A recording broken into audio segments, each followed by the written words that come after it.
बहार है, यही सार है, विस्तार है। साक्षात राधे कृष्ण का साकार। नारायण हरि हरि, स्वामी नारायण नारायण हरि हरि, स्वामी नारायण नारायण हरि हरि, स्वामी नारायण नारायण हरि हरि, स्वामी नारायण नारायण हरि हरि, स्वामी नारायण नारायण हरि हरि, स्वामी नारायण नारायण हरि हरि, नारायण नारायण हरि हरि, स्वामी नारायण नारायण हरि हरि, स्वामी नारायण नारायण हरि हरि, स्वामी नारायण नारायण हरि हरि, स्वामी नारायण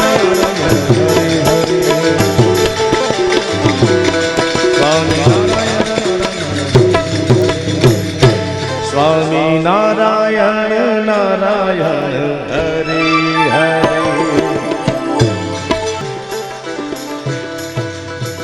स्वामी नारायण नारायण हरि हरि,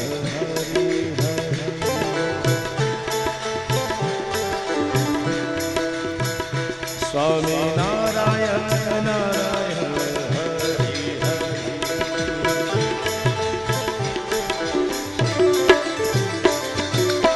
प्रेम से बोलो स्वामिनारायण भगवान। अक्षरधाम मध्यस्थम ध्यानतम उपसेवितम नैकेन्द्र सुप्रभं रम्यं श्री हरिं चिंतयामि। इष्टदेव भगवान श्री स्वामीनारायण विधि सिंहासन पर विराजमान घनश्याम महाराज, पुराणी भक्ति विकास जय स्वामी, ब्रह्मनिष्ठ संतो અને વાલા વિદ્યાર્થી મિત્રો સૌને મિત્રો જય શ્રી સ્વામિનારાયણ। ખૂબ સુંદર આપણા દર્શન સંસ્કૃત મહાવિદ્યાલયના નાના ઋષિ કુમારો છે પોતાની કારીગરી ભાષામાં ખૂબ જ મહેનત કરીને તૈયારી કરીને બધા સંતો છે સંતો પાસેથી જાણીને ખૂબ જ સુંદર મજાની નિત્ય કથાનો આપણને લાભ આપી રહ્યા છે। ધનુર્માસની આ કથામાં આપણે સૌપ્રથમ સંતો ત્યારબાદ નાના વિદ્યાર્થીની કથાનું શ્રવણ કરી રહ્યા છીએ।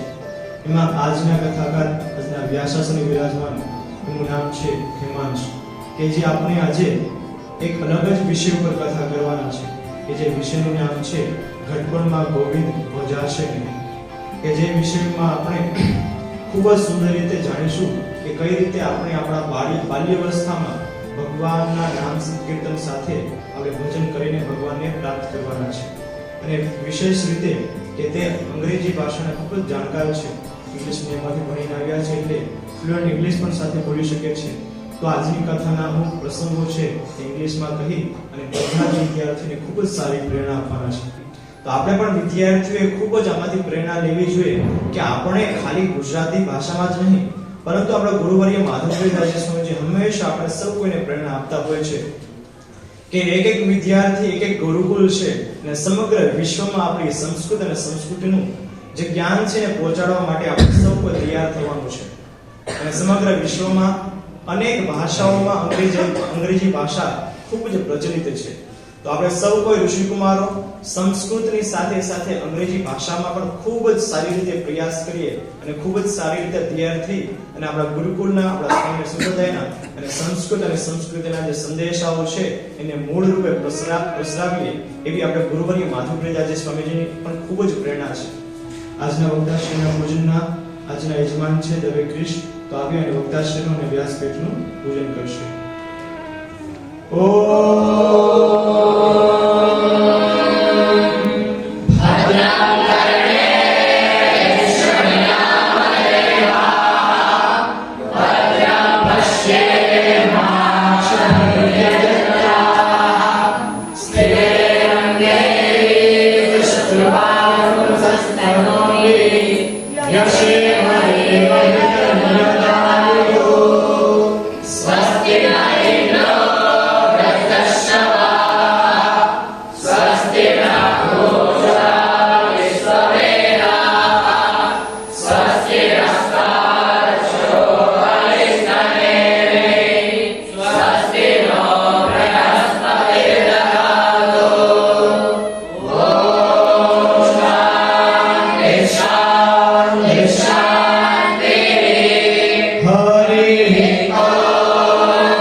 करारविन्दे नपदारविन्दं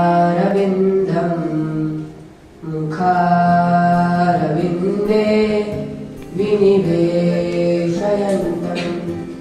वाटस्य पात्रं स्यपुटे शयानं बालमुकुन्दं मनसा स्मरामि श्रीकृष्ण गोविन्द हरे मुरारी हे नाथ नारायण वासुदेव। આપણા લાડીલા ઘનશ્યામ મહારાજ એમની દિવ્ય સાનિધ્યમાં ઉપસ્થિત પુરાણી સ્વામીના ચરણોમાં વંદન. પૂજ્યપાદ ગુરુવર્ય શાસ્ત્રી સ્વામી શ્રી માધવપ્રિયદાસજીના ચરણોમાં વંદન. બધા બ્રહ્મનિષ્ઠ સંતો અને ઋષિકુમારો મિત્રો અને મારા એક ગુરુ જય શ્રી સ્વામિનારાયણ. તો મિત્રો તમે જાણ્યું કે મારો વિષય છે ઘડપણમાં ગોવિંદ ભજાશે. તો ઘડપણમાં ગોવિંદ કેમ નહીં ભજે? ઘડપણમાં ગોવિંદ કેમ નહીં ભજે એ કેમ શક્ય નથી? તો આપણે આજના જમાનામાં બધા એવી વાતો કરી કે અત્યારનો જે આપણી બાળી અવસ્થા છે, આપણે જે અત્યારે જે સમય છે એ આપણે રમવાનો સમય છે, આપણે મોજ ખેલકૂદનો સમય છે અને ભણવાનો સમય છે. ભણવાનું તો છે પણ કહે છે કે ખેલકૂદનો સમય છે, રમવાનો સમય છે, મોબાઈલ રમવાનો નહીં. પણ એવું નથી. એ અત્યારે ખેલકૂદનો સમય છે પણ જોડે જોડે આપણે બીજી વાતો ધ્યાન રાખવી પડે કે આપણે ભગવાનની ભક્તિ કરીએ, ભગવાનનું ભજન કરીએ, એ પણ મહત્વનું છે. અને આપણે જ્યારે નાના હોઈએ તો આપણે એવું હોય છે કે ભગવાન ત્યારે નાના બાળક હોય તેમનું બે વસ્તુ છે કે ભગવાન કેમ નાના બાળકો પર પ્રસન્ન થાય અને કેમ એમને પહેલા શું કહેવાય એમને દર્શન જલ્દી આપે, એમની ઉપર દર્શન જલ્દી થાય. એના બે કારણો છે. પહેલું કે જે નાના બાળકો હોય તેમનું જે હૃદય હોય એકદમ નિર્દોષ હોય, એકદમ નિર્મળ હોય. અને બીજી એ વસ્તુ છે. અને બીજી વસ્તુ એ છે કે આપણે જે આપણી બાળી અવસ્થામાં, વિદ્યાર્થી અવસ્થામાં તેમાં ગોવિંદ ક્યાં ભજવા જોઈએ? કારણ કે અત્યારે આપણામાં સ્ફૂર્તિ છે, શક્તિ છે. આપણે રોજ સવારે પૂજામાં તપની માળા કરી શકીએ, રોજ અહીંયા આવીને ભગવાનને દંડવત કરી શકીએ, રોજ પ્રદક્ષિણા કરી શકીએ. પણ જે ઘડપણ આ જે અવસ્થા છે તો એ અવસ્થામાં આ બધું કરવું બહુ અઘરું છે. અને આજના જમાનામાં તો બહુ જ અઘરું. એક તો પહેલા ઘડપણમાં આપણે ઘરડા હોઈએ તો તેથી આપણા પગ કામ ના કરતા હોય, આપણા અંગો દુખતા હોય, તેથી આપણે ભગવાનની તપની માળા ના કરી શકીએ, ચાલીને મંદિર ના આવી શકીએ. પછી મંદિર આવીને આપણે દંડવત ના કરી શકીએ, પ્રદક્ષિણા ફરતા ફરતા બહુ પગ દુખતા હોય. તો તેથી આપણે ઘડપણમાં ગોવિંદ ભજવા દે, હરિભજન કરવું એ બહુ અઘરું છે. તો એમાં આપણે જે શરીર હોય એ બહુ નબળું થઈ જતું હોય છે. તો એમાં આપણે એક શંકરાચાર્યજીએ એક સ્તોત્ર બનાવ્યું છે જેનું નામ છે ભજ ગોવિંદમ સ્તોત્ર. એ સ્તોત્રમાં એક પદ છે, હું એ તમને સંભળાવું છું. અંગમ કલિતમ ફલિતમ મુંડમ દશરહીનમ જાતમ કુંડમ વૃદ્ધો યાતે વૃદ્ધવા દંડમ તદપિનમુચ ત્યાશાપિંડમ. તો આ જે પદ છે તેમાં એવું કહેવામાં આવ્યું છે કે આ વૃદ્ધાવસ્થા છે ને, જે વૃદ્ધાવસ્થા, તો વૃદ્ધાવસ્થાનું વર્ણન કરવામાં આવ્યું છે આમાં કે વૃદ્ધાવસ્થા કેવી હોય છે. એમાં આપણા અંગ ગળી જાય છે, ચામડી એકદમ નબળી પડી જાય છે, ઢીલી થઈ જાય છે, આપણા માથામાંથી વાળ ખરી જાય છે, આપણા દાંત પડી જાય છે. એ આજે પદ છે એમાં આવું બતાવવામાં આવ્યું છે કે વૃદ્ધાવસ્થામાં કેટલી પીડા થતી હોય છે આપણને. એ પીડાનો આપણે હજી અનુભવ ના હોય એટલે આપણે સમજતા હોય કે ઘડપણમાં જે કરશું એ કરશું, અત્યારે તો રમવાનો સમય છે, પણ ના, બહુ પીડા થતી હોય છે. એમાં આમાં પણ એવું આમાં ભજ ગોવિંદમાં એવું પણ કહેવામાં આવ્યું છે કે ઘરડા થાવ પછી તમને કોઈ જોવાવાળું પણ નહીં હોતું. તમારા જે પરિવારજન હોય છે એ તમારાથી નાસી જતા હોય છે. જે તમારી જે પોતાની જે પત્નીઓ છે, ધર્મપત્નીઓ છે, એ પણ તમારી નજીકની હતી. જ્યારે તમે મૃત્યુ પામો છો ત્યારે તમારા શવ જોડે તમારી પોતાની પત્ની પણ નહીં બેસે. તો બોલો, વૃદ્ધાવસ્થામાં તમે આવી અવસ્થામાં તમે ગોવિંદ ભજશો? તો આપણે આની ઉપર એક કીર્તન પણ બનેલું છે. આપણે એ કીર્તન રોજ સવારે પૂજામાં ગઈએ, આપણે રોજ અહીંયા ભગવાનની સામે જઈએ, તો આપણે થોડુંક મજા માંડીને, થોડુંક સમજીને, થોડું શ્રવણ કરીને આ કીર્તન સાંભળીએ. આ કીર્તનનું નામ છે તમે ભાવે ભજી લ્યો ભગવાન. તો આપણે કીર્તનનું શ્રવણ કરીએ. તમે ભાવે ભજી લ્યો ભગવાન, જીવન થોડું રહ્યું, કંઈક આત્માનું કરજો કલ્યાણ, જીવન થોડું રહ્યું. તમે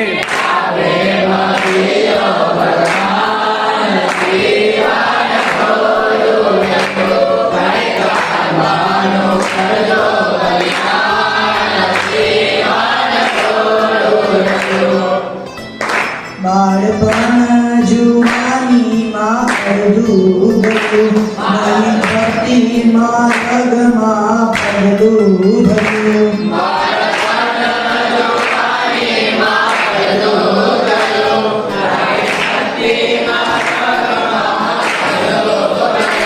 હવે બાકી છે તેમાં દ્યો જ્ઞાન, જીવન થોડું રહ્યું.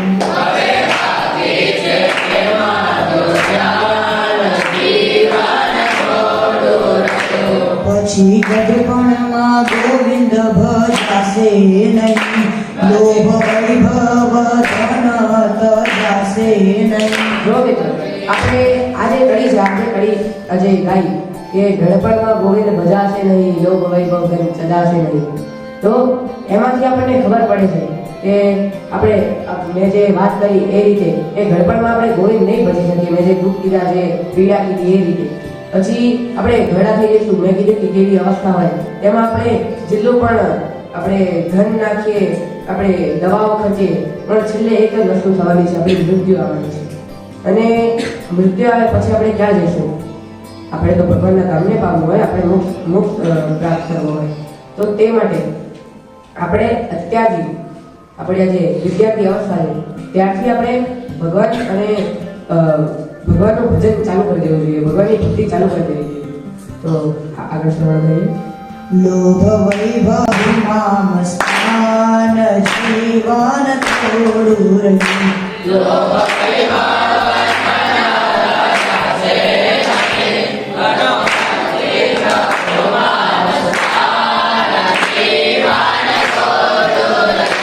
જરા ચેતીને ભક્તિનું ભાતું ભરો, કંઈક કરતો પ્રભુજીનો ગુણમાં ધરો.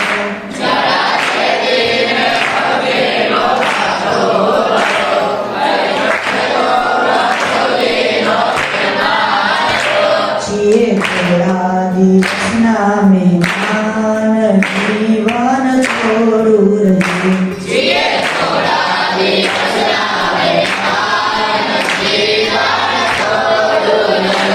બધા આળસમાં દિવસો વીતી જશે, પછી ઓચિંતો જમનું તેડું થશે.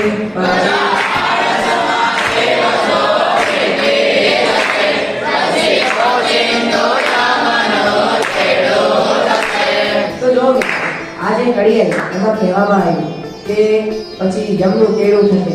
આપણે જે આળસમાં જીવન વિતાવી દઈએ છીએ, આપણે જે રમવામાં, મોબાઈલમાં ગેમ રમવામાં, બેઠા બેઠા મસ્ત સોફા ઉપર ગેમ રમવામાં, આવી વસ્તુઓમાં, ટીવી જોવામાં, આવી વસ્તુઓમાં આપણે જે આળસ કરીએ છીએ અને આપણે જે જીવન વિતાવીએ છીએ, પણ આપણને નહીં ખબર કે ક્યારે યમનું તેડું થાય. આમાં જે મુખ્ય વસ્તુ છે એ આ છે, આ જે કીર્તન છે એમાં કે ભાવે ભજીને ભગવાન જીવન થોડું રહ્યું. આપણને નહીં ખબર કે આપણો બોલાવો ક્યારે આવે, યમ આપણને ક્યારે બોલાવી લે આપણને ઉપર. તો આપણે જ્યારે ભગવાનનું ધામ પ્રાપ્ત કરવું હોય ત્યારે એના માટે આપણે અત્યારથી ભગવાનની ભક્તિ ચાલુ કરી દેવી પડે. જેવી રીતે સ્વામીએ કહ્યું નવતા ભક્તિ, અત્યારથી આપણે નવે નવ ભક્તિ તો ના કરી શકીએ, પણ એક ભક્તિ તો કરવી જ જોઈએ એમાંથી. તો આગળ. તમે ભાવે ભક્તિયો ભગવાન જીવન થોડું રહ્યું.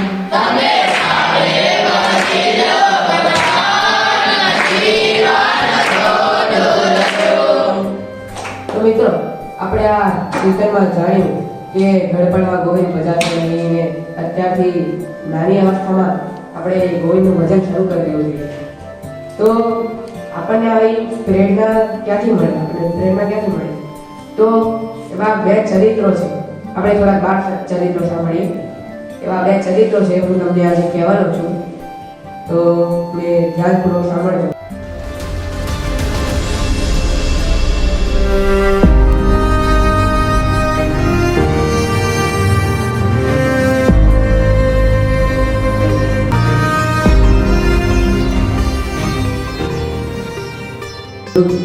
જે ભગવાનના પરમ ભક્ત હતા.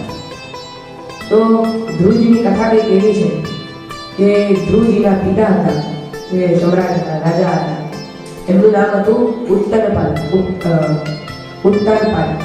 એમનું નામ હતું ઉત્તરપાલ અને એમની બે પત્નીઓ હતી.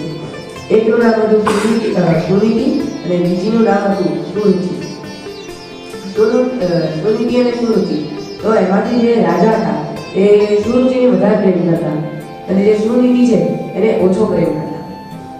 આપણે આ બંનેના નામ જોઈએ કે સુરુચિ અને સુનીતિ. તો આ નામમાં આપણને શું જાણવા મળે છે? આ જે શું છે તો શું એટલે કે સારું, અને નીતિ અને રુચિ પાછળ એવા બે શબ્દો લાગે છે. તો જે સુનીતિ છે એ એવું બતાવે છે કે સુનીતિ એટલે કે આપણું ચરિત્ર, નીતિ એટલે ચરિત્ર, અને આપણું મન કેવું છે, આપણું ચરિત્ર કેવું છે એવું બતાવે છે. તો સુનીતિ એટલે કે એકદમ સ્વચ્છતાની ચરિત્ર, એકદમ સારું ચરિત્ર, એ નામ બતાવે છે. તો આપણને સાંભળીને જ ખબર પડી જાય કે આમના પુત્ર ધ્રુવજી હશે. અને જે બીજી છે એનું નામ સુરુચિ છે. તો સુરુચિ, તો આ જે રુચિ શબ્દ છે એનો અર્થ થાય છે કે આપણે કોઈ વસ્તુમાં રુચિ જાગવી, આપણું આપણે બંને જે થાય એ કરવું. પણ આપણે બંને જે થાય ના કરી શકીએ ને. આપણા બંને તો બધું થાય. આપણે આઈફોન લેવો છે, આઈફોન થોડી લઈ શકીએ. એટલે પછી આપણે જે સાચો માર્ગ છે એ તરફ જવું જોઈએ. પણ આ તો છે કે સુરુચિ એટલે કે આપણી જે રુચિ હોય એ રુચિમાં જવું. તો જે આ જે પત્ની છે એમને જે રાજા છે એ વધારે પ્રેમ કરે છે, અને આમનો જે પુત્ર છે એનું નામ છે ઉત્તર. તો એકવાર એવું થાય છે કે રાજા પોતાની ગાદી ઉપર બેઠા હોય છે અને તેમના જે ખોળામાં છે એના ખોળામાં જે ઉત્તર છે એ ઉત્તર બેઠા હોય છે. ધ્રુવજી ત્યાં આવે છે રમતા. પછી જે એમના પિતાજી જે રાજા હોય છે એમને જોવે છે અને ઉત્તરને જોવે છે કે આમના ખોળામાં ઉત્તર બેઠા છે, તો મારે પણ એમના ખોળામાં બેસવું છે. એમ કરીને રાજાની નજીક જાય છે અને ખોળા ઉપર બેસવા જાય છે. પણ રાજા એમને એવું કહે છે કે ના, તું મારા ખોળામાં ના બેસ, એને આઘો કરે છે. ધ્રુવજીને બહુ દુઃખ થાય છે એમનાથી. પછી એ થોડી એવી દુઃખ મનોસ્થિતિ લઈને ચાલે જતા હોય છે. અને આજે એમની બીજી માતા છે સુરુચિ, તેમને મળે છે. એ સુરુચિ જોતી હોય છે. એને પૂછે છે કે શું છે, તારા પિતાશ્રીના ખોરાક બેસું છે? હા પાડી દે કે પણ તારા એની પર અધિકાર નથી, એ મારા પુત્રનો અધિકાર છે. ત્યારે ધ્રુવજીને છે બહુ જ વધારે પડતું દુઃખ થાય છે. અને જે રાજાઓ છે એ પણ જે આ સુનીતિ જે ધ્રુવજીની માં છે, માતાશ્રી છે, તેમનો તિરસ્કાર કરતા હોય છે, તેમને વધારે પ્રેમ નહીં કરતા. તો એ ધ્રુવજી દુઃખ મનોસ્થિતિમાં તેમની માતા જોડે જાય છે અને આવું કહે છે કે મને પિતાશ્રી હવે ના બેસવા દીધો. પછી તેમની માતા કહે છે કે પુત્ર, એમને કહે છે કે આપણા ગયા જન્મમાં એવા કંઈક પાપ હશે, આપણે ત્યારે ભગવાનની ભક્તિ નહીં કરી હોય, આપણે એવું કંઈક કાર્ય કર્યું હશે જેનાથી આપણને અત્યારે સુખ પ્રાપ્ત નહીં થયું. પછી માતા કહે છે કે આપણે ભગવાનને ભજવા જોઈએ, કારણ કે આપણે ભગવાનને ભજીએ તો આ તો એક રાજા છે, રાજાના ખોળામાં બેસવામાં જોઈએ છે. પણ આપણે ભગવાનનું ભજન કરીએ, ભક્તિ કરીએ, એનાથી આપણને ભગવાનના ખોળામાં બેસવા મળે. જે અનંત કોટી બ્રહ્માંડના કરોડો બ્રહ્માંડના અધિપતિ છે એમના ખોળામાં બેસવા મળે. એ આ વાક્ય વચન સાંભળી ધ્રુવજીના મનમાં એવું થાય છે કે હવે મારે પણ ભગવાનને ભજવા છે. મારે પણ ભગવાનને પ્રાપ્ત કરવા છે. તે વિચારી ધ્રુવજી મનમાં આમ સંકલ્પ કરે છે, દ્રઢ સંકલ્પ કરે છે કે મારે હવે ભગવાનને ભજવા છે. તો એમ કહી તેમની માતાને કહે છે કે માતા, હવે હું ભગવાનને પામવા જાઉં છું, મારે ભગવાનની તપ કરીને હું ભગવાનને પામવા જાઉં છું. એમ કહી એવું કહે છે કે હું વનમાં જઈ ભગવાનની તપસ્યા કરીશ અને ભગવાન બધું આપણું જે દુઃખ છે એ આપણું દુઃખ મટાડશે. પણ તેમની માતાને જવા નહીં દેતી. તેમની માતા કહે છે કે પુત્ર, તમે અહીંયા તમે તપ કેમ નહીં કરી લેતા આપણા ઘરની બહાર? તમારા પિતાશ્રીએ તો મને કહેતી દીધી છે, પણ હવે તમે મને ના કહેજો અને અહીંયા ઘરે આંગણામાં તમે તપ કરો. તો પણ ધ્રુવજી કહે છે કે માં, અહીંયા તપ ના થાય, કેમ કે અહીંયા જે સંસારનો મોહ છે, તમારી માયા છે, તમે હો તો આપણે જે સંસારનો મોહ છે એ વચ્ચે આપણે ભગવાનને ના ભજી શકીએ. વારે વારે કોઈ આવે, કોઈનો અવાજ સંભળાય તે કઈ ધ્રુવજી એમને બહુ મનાવે છે. પછી માતા માને છે અને માતા તેમને આશીર્વાદ આપે છે, જાઓ પુત્ર, અમે ભગવાનને પ્રાપ્ત કરો અને આપણા દુઃખોનો જે એ છે દૂર કરો. એમ કહી પછી ધ્રુવજી માતાનો આશીર્વાદ લઈ ચાલ્યા જાય છે. ધ્રુવજી વનમાં પહોંચે છે. વનમાં પહોંચી ભગવાનને શોધતા છે કે ત્યારે ધ્રુવજીની જે અવસ્થા છે એ ખાલી 5 વર્ષના હોય છે. અત્યારે 5 વર્ષના બાળકો હાથમાં મોબાઈલ રમતા હોય છે. ઘણા બાળકોને બોલતા નહીં આવડતું, લાગતા નહીં આવડતું. એવી અવસ્થામાં ધ્રુવજી છે 5 વર્ષની ઉંમરમાં એક તપ કરાવે છે તેમની માતા માટે, ભગવાનને પ્રાપ્ત કરે છે. તે તેમની તો બાળ બુદ્ધિ છે એટલે તે ભગવાનને આખા વનમાં શોધે છે. એમણે આખા વનમાં શોધ્યું, બહુ વિચાર કરી ફર્યું.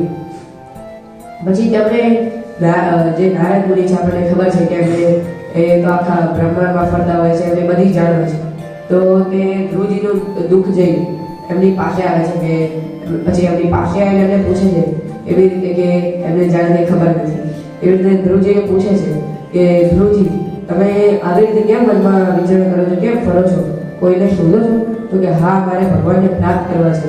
તો તમારી પાસે એવો કોઈ મંત્ર હોય, કોઈ એવો શ્લોક હોય જેનાથી હું ભગવાનને પ્રાપ્ત કરી શકું, એ મને કહો, મને થોડીક દ્રષ્ટાંત આપો, મને થોડું દર્શન આગળ પણ દર્શન કરો. તો પછી નારદજી તેમને એક મંત્ર આપે છે. તે મંત્રનું નામ છે અષ્ટાક્ષરી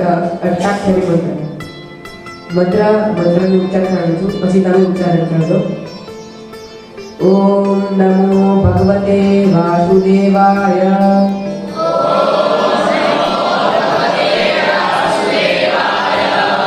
ઓમ નમો ભગવતે વાસુદેવાય.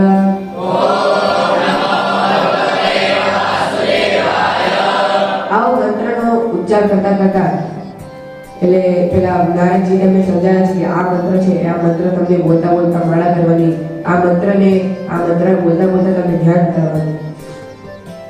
પછી ધ્રુવજી તેમાંથી જ્ઞાન લઈ લે છે. પછી નારદજી તેમને આશીર્વાદ આપી જાય છે. પછી ધ્રુવજી તપસ્યા કરવા બેસે છે, તપ કરવા બેસે છે. ત્યારે ભૂખ તો લાગતી હોય, તો ત્યારે તપ કરવા બેસતા હોય છે ત્યારે 1 મહિનો એ છે ને જે ત્યાં ગાય હોય, વનમાં ગાય હોય, તો ગાયનું દૂધ પીને અને જે વૃક્ષ ઉપર ફળ હોય તે ફળ ખાઈને રહેતા હોય છે, તેમનું વ્યતીત કરતા હોય છે. પછી તેમનો થાય છે કે અત્યારે તો હજી ભગવાન એમને મળ્યા નથી, એમને કીધું મારે તપ થોડો કઠિન કરવો પડશે. એ વિચારી તપમાં વધારે સમય આપી તે ખાલી પાંદડા ખાય છે. જે ફળ હોય છે ખાલી ફળ ખાય છે. પછી બધા તપ કરે 2 મહિના થાય છે. એ ફળ બીજા મહિનો ચાલુ થાય છે ત્યારે એ આખો મહિનો ફળ ખાઈ વ્યતીત કરે છે. પછી એમને થાય છે કે હજી પણ ભગવાન પ્રાપ્ત નહીં થતા. તે વિચારી પછી એમણે બધા સમય આપવાનું ચાલુ કર્યું અને એ ફળ પણ ત્યજી દીધું અને ખાલી વૃક્ષ ઉપર જે ફળેલા હતા એ પાંદડા ખાતા. પાંદડા ખાઈને એમને હજી 1 મહિનો વ્યતીત કર્યો તો પણ ભગવાન પ્રસન્ન ન થયા. પછી એમને થયું કે મારે હવે અતિ કઠિન કરવું પડશે. તે પછી ધ્રુવજીએ જમવાનું છોડી દીધું, કઈ અન્ન બિલકુલ નહીં. એ કેવલ ને કેવલ વાયુ લઈને એ જીવિત રહેતા, કશું ખાતા નહીં. તે પછી એમણે કડી તપસ્યા કરીને ખાલી વાયુ રહીને બીજું કશું નહીં, ખાલી વાયુથી જીવતા રહ્યા અને એવી તપસ્યા કરી કે ભગવાન પ્રસન્ન થઈ ગયા. જ્યારે ભગવાન પ્રસન્ન થાય છે ને જ્યારે ભક્ત ભગવાનની આનંદ આમ દ્રઢ નિષ્ઠાથી આમ હૃદયથી ભક્તિ કરે છે ત્યારે ભગવાન 100% પ્રસન્ન થાય. પાછા તો આ ધ્રુવજી નાના 5 વર્ષના બાળ તો તેમાં તો પ્રસન્ન થાય જ. તો પછી એમની તપસ્યાથી ભગવાન પ્રસન્ન થાય છે. તો જે ભગવાન છે તેમની સામે ધ્રુવજીની સામે પ્રગટ થાય છે ચતુર્ભુજ અવતારમાં. એક હાથમાં ગદા, ચક્ર, શંખ, ગદા, પદ્મ એવા ચતુર્ભુજ અવતારમાં ભગવાન એમની સામે પ્રગટ થાય છે. અને તેમને ભગવાનને જોતા ધ્રુવજીનું જે હૃદય છે ગદગદિત થઈ જાય છે. એમનો જે ગળું હોય એ કંઠ હોય એમનું એકદમ ગદગદિત થઈ જાય છે ભગવાનને જોઈને એમના આંખોમાંથી અશ્રુ આવવા માંડે છે. એમને આંખમાંથી પાણી આવવા માંડે છે અને કશું બોલી નહીં શકતા એવી અવસ્થામાં થઈ જાય છે. ભગવાનનું રૂપ જોઈને એવું રૂપ આપણે કોઈ પણ એ જે ભગવાનનું રૂપ હોય એ જોઈએ એટલે આપણે પણ એવો ભાવ થઈ જાય છે. ભલે આપણે ભગવાનની ભક્તિ કરી નથી ના કરીએ પણ એવા રૂપને જોઈને કોઈને પણ આમ ભાવ આવી જાય. તો એ રૂપ જોઈને ધ્રુવજીને હૃદય ગદગદિત થઈ જાય છે, કંઠ ગદગદિત થઈ જાય છે, રોવાની આંખમાંથી અશ્રુ આવવા માંડે છે. તો ત્યારે કંઈ બોલી નહીં શકતા. ત્યારે ભગવાન જે હાથમાં તેમણે શંખ પકડ્યો હોય છે, શંખ, તો એ શંખ ધ્રુવજીના કંઠમાં આમ કરી ધ્રુવજીના કંઠમાં ફરાવે છે, એનો સ્પર્શ કરે છે. અને ત્યારે ધ્રુવજી ધ્રુવ સ્તુતિ ગાય છે. અને આ જે ધ્રુવ સ્તુતિ છે એ શ્રીમદ ભાગવતમાં પણ કહેવામાં આવી છે. તો ધ્રુવજી આખી ધ્રુવ સ્તુતિ ગાય છે એ સમયે જેવી રીતે રાવણે ભગવાન શિવ વખતે આખું શિવ તાંડવ ગાયું હતું એ જ રીતે એવી ગદગદિત અવસ્થામાં ત્યારે ધ્રુવજી છે એ આવી રીતે ધ્રુવ સ્તુતિ ગાય છે. પછી ભગવાન તેની ઉપર ખૂબ જ પ્રસન્ન થાય છે. પછી ભગવાન તમને વર આપે છે કે તમને રાજ્ય મળી જાય, તમે સમ્રાટ, તમે ત્યાંના રાજા બનો, તમને ખૂબ જ વૈભવ મળે અને તમે આટલી નાની અવસ્થામાં મારી ભક્તિ કરી, મારું તપ કર્યું, તેથી તમને મારા જે પરમ ભક્ત શ્રેષ્ઠ ભક્તોમાં તમારું નામ આવશે, તમને બધા યાદ રાખશે અને તમને હું ઉત્તર દિશામાં સ્થાન આપીશ. એ કંઈ ભગવાન ત્યાંથી અદૃશ્ય થઈ જાય છે અને ધ્રુવજી એકદમ ખુશ થઈને પાછા પરત ફરે છે અને જોવે છે તો એમની માતા એકદમ ખુશ હોય છે. પછી તે જ્યારે પહોંચે છે ત્યારે રાજા તેમનું જે એમના પિતાશ્રીઓ છે એ તેમના પુત્રનું આ વાત સાંભળી કે તેમને ભગવાન મળી ગયા છે, ભગવાન પ્રાપ્ત કર્યા છે, ભગવાનને વશ કર્યા છે, એ વાત સાંભળી તેમના પિતા બહુ પ્રસન્ન થાય છે અને જે ખુશી જેમને એ જોઈતી હોય છે બધી ખુશી મળી જાય છે અને તેમનું જીવન એકદમ શ્રેષ્ઠ થઈ જાય છે. તો મારી આ જે ચરિત્ર છે આ ચરિત્રથી આપણે શીખવું જોઈએ કે આપણે જે ભગવાનની ભક્તિ છે એ એકદમ હૃદયથી કરવી જોઈએ. ભગવાન આપણી પરીક્ષા લેતા હોય છે, આપણને થાય કે હું આટલી માળા કરું છું, આટલા દંડવત કરું છું, બરાબર પગના ટીચર સુધી ગયા, જો હાથ દુખવા માંડ્યા એવું કહીએ, પણ આપણે વિચારીએ કે ભગવાન કેમ પ્રસન્ન થતા નથી, આ ભગવાન છે પેછળ એવું છોડ દઈએ, ભક્તિ કરવાનું છોડ દઈએ, પણ આપણે છોડવા ના હોય. ધ્રુવજી કેટલા મહિના સુધી એમણે તપસ્યા કરી. એમણે ફળ ખાઈ પેલા ફળ ખાતા, દૂધ પીતા, એકલું ફળ ખાતા, પછી પાંદડા ઉપર અને પછી ખાલી એકલા વાયુ ઉપર. બોલો એવી રીતે. તો આપણે જે ભગવાનની ભક્તિ છે હૃદયથી કરવી જોઈએ અને આપણને થાય કે ભગવાન તો પ્રસન્ન થતા નથી, પણ આપણને એવું ના વિચારવું જોઈએ, ભગવાન આપણી પરીક્ષા લેતા હોય છે. તો આ પ્રસંગે આ જે ચરિત્ર છે એ પૂરું થાય છે.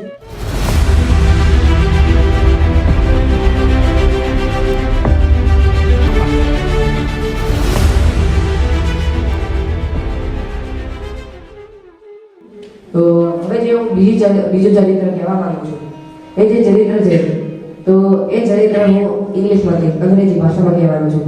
થોડુંક તમને બધા નોલેજ મળે, થોડુંક મજા આવે તે રીતે તમને હું ઇંગ્લિશમાં જે પ્રહલાદજીનું ચરિત્ર કહેવાનું છું. તો આપણે તમે ધ્યાનપૂર્વક સાંભળજો. So once upon a time there was a evil king whose name was Hiranyakashipu. Hiranyakashipu was very evil. He said in his kingdom that no one will do puja archana, no one will do this, no one will take name of Vishnu. He was a protector of Vishnu. He don't like Vishnu. So he made the rule in his kingdom that no one will take also not take the name of Vishnu. Then, but the Maya of the God is like that his own child, whose name is Prahlad, his own child was a devotee of Vishnu. He always take the name of Vishnu. He always do the mala of Ashtakshari mantra. Om Namo Bhagavate Vasudevaya Namo, Om Namo Bhagavate Vasudevaya Namo. He always take the name of Vishnu. ॐ नमो नारायणाय ॐ नमो नारायणाय ॐ नमो नारायणाय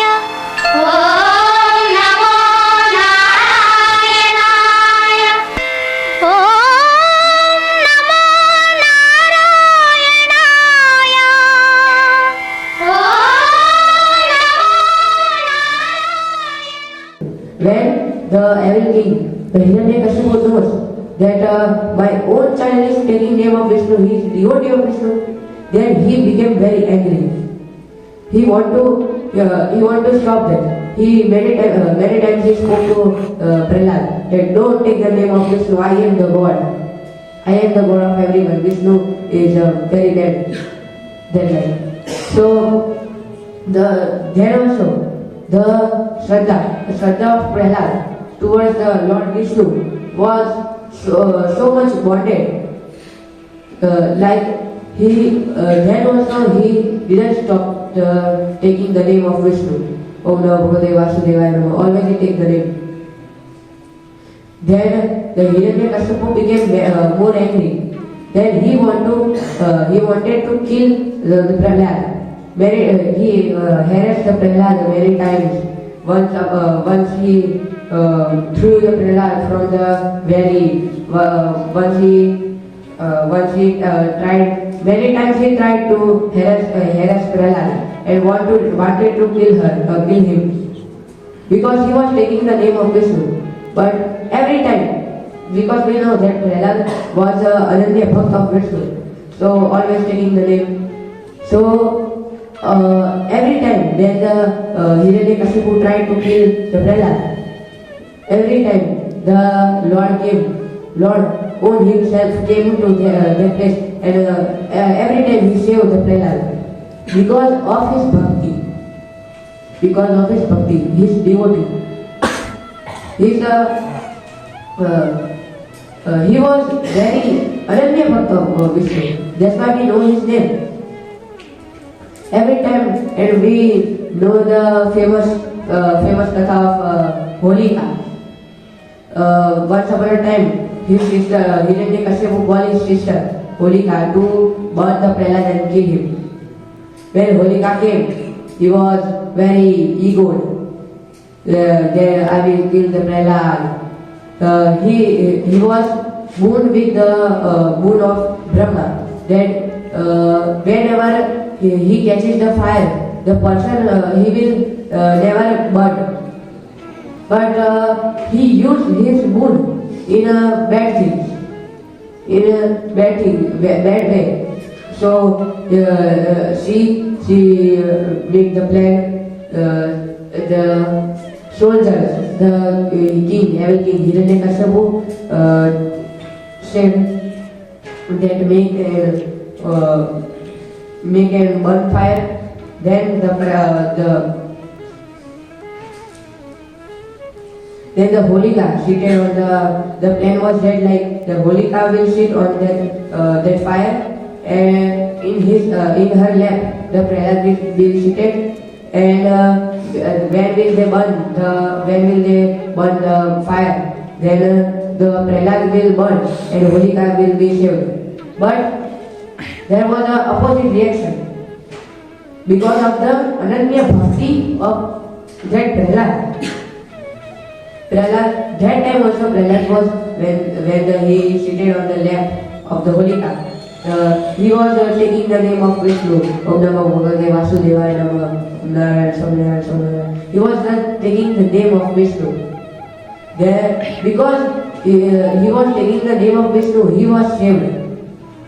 When they put the fire on that fire, then Holika burned, but Prahlad did not burn because his bhakti towards Vishnu, his shraddha towards his Lord.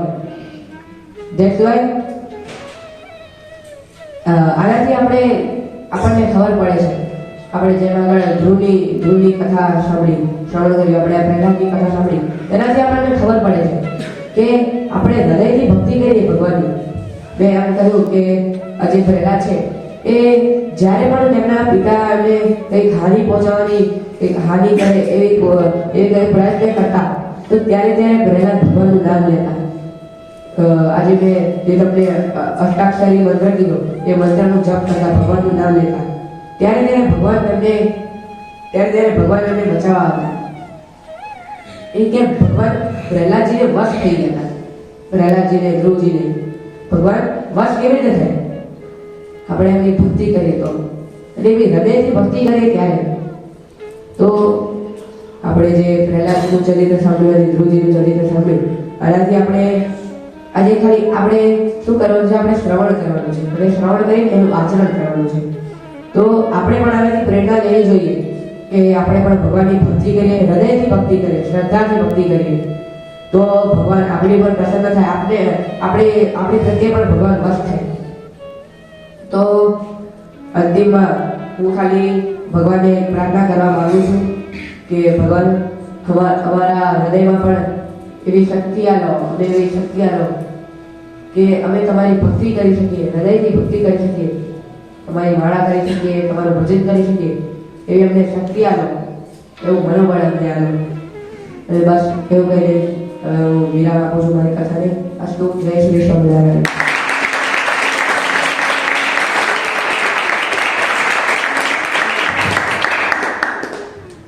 ખૂબ જ સુંદર રીતે આજે આપણને આપણા દર્શનમ સંસ્કૃત મહાવિદ્યાલયમાં નૂતન પ્રવેશ પામેલા, આ વર્ષે જેમણે પ્રવેશ પામેલો છે ધોરણ 9માં, એ વિદ્યાર્થીએ ખૂબ જ સુંદર રીતે વેલ પ્રિપેર્ડ કથાનું આપણે સૌ કોઈને આસ્વાદન કરાવ્યું. કથા શ્રવણ is the best way to seek blessings of Lord Shri Swaminarayan. And today, Hemans give us so much knowledge and also inspiration to know everything. If you want to give some knowledge to someone, so you have to read, you have to listen katha every day. And also today Hemans speak a katha with a well preparation, and also our every saints give blessings to Rishi Kumar. So if he wants to speak katha, so we have to be well prepared. આજે આપણને ખૂબ જ સુંદર રીતે હેમાંશે અંગ્રેજી ભાષામાં અને ગુજરાતી ભાષામાં કથા કહી. તો આપણે પણ વિદ્યાર્થીઓએ ખૂબ જ આમાંથી પ્રેરણા લેવી જોઈએ કે આપણે ખાલી ગુજરાતી ભાષામાં જ નહીં, પરંતુ આપણા ગુરુવર્ય માધવભાઈ સ્વામીજી હંમેશા આપણે સૌ કોઈને પ્રેરણા આપતા હોય છે કે એક વિદ્યાર્થી, એક ગુરુકુલ છે, અને સમગ્ર વિશ્વમાં આપણી સંસ્કૃત અને સંસ્કૃતિનું જે જ્ઞાન છે એને પહોંચાડવા માટે આપણે સૌ કોઈ તૈયાર થવાનું છે. અને સમગ્ર વિશ્વમાં અનેક ભાષાઓમાં અંગ્રેજી ભાષા ખૂબ જ પ્રચલિત છે.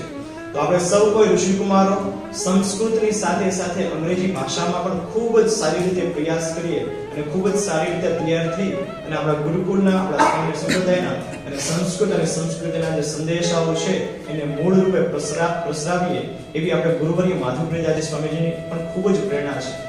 માટે આજની કથામાંથી આપણે હેમાંશમાંથી પણ પ્રેરણા લઈએ કે આપણે અંગ્રેજી ભાષામાં પણ ખૂબ જ સારા વક્તા બની શકીએ છીએ.